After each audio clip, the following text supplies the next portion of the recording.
Kwa kipindi hichi cha mwaka huu na mwezi huu wa 11 ambao tunaadhimisha magonjwa yasiyoambukiza, shirika la Korea Foundation for International Health kwa kupitia wataalamu waliosoma nchini Korea tunatoa huduma katika jamii yetu, huduma za kupambana na magonjwa yasiyo ya kuambukiza.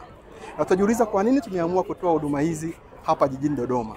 Kwanza, Dodoma ni makao makuu ya nchi yetu. Lakini zaidi pia katika takwimu za siku za karibuni zilizotoka zinaonyesha kwamba kiwango cha magonjwa yasiyoambukiza kwa wakazi wa jiji la Dodoma kiko juu kidogo kulinganisha na maeneo mengine. Hiyo ni kulingana na tafiti ambazo zimefanyika kitaifa. Kwa hiyo tukaona basi tumie fursa hii kuja Dodoma kuungana na serikali pamoja na hospitali zote zinazotoa huduma katika jiji la Dodoma kutoa huduma kwa jamii kwa kupima magonjwa yasiyoambukiza ambayo yanaweza kuzuilika.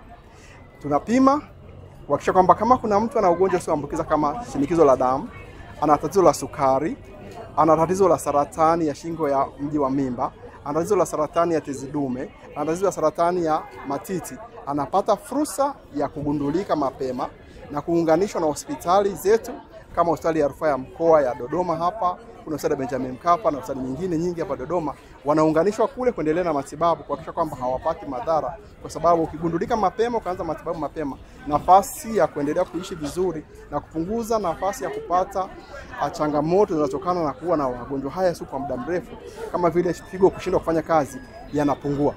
Lakini wakati huo pia tunatumia fursa hii kutoa elimu kwa jamii, kuambia kwamba ni namna gani waweze kuishi, mtindo gani wa maisha ni bora, kuhakikisha kwamba wanaweza kujikinga na magonjwa kama ya kisukari, magonjwa ya shinikizo la damu, magonjwa ya saratani, magonjwa ya uzee na mambo kama hayo. Tunahakikisha kwamba tunatoa huduma kwa kutoa elimu. Kwa watu waliofika hapa leo wamepata fursa ya kuelimishwa kuhusiana na namna ya kujikinga. Naitwa Irene Peter Lema, nimetokea kata Makotopola. Kwa kweli niliposikia hili tangazo nikaona na mimi nijumuike kuja kucheki afya yangu. Nimepima pressure, nimepima sukari, nimepima saratani ya shingo ya kizazi. Namshukuru Mungu nimekutwa niko salama. Pia nikaona sio mbaya mimi kuchangia damu kwa ajili ya wahitaji. Maana hata mimi kuna siku naweza nikahitaji.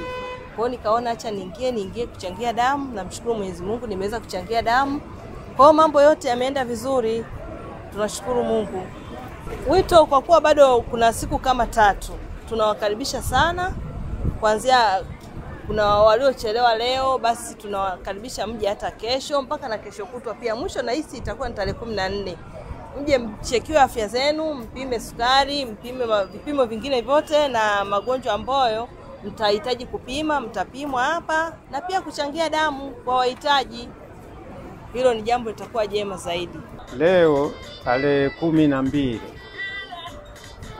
mwezi wa 11 2025, baada ya kuwa nilipata matangazo kuona kwenye TV, nilibidi nije kwenye viwanja vya Mwalimu Nyerere kwa huduma ya kupima magonjwa yasiyoambukiza. Katika huduma tulipofika, kwa kweli nilihudumiwa, nilipokelewa vizuri, nikapewa namba na baadaye tukawa tunakwenda hatua hadi hatua nyingine.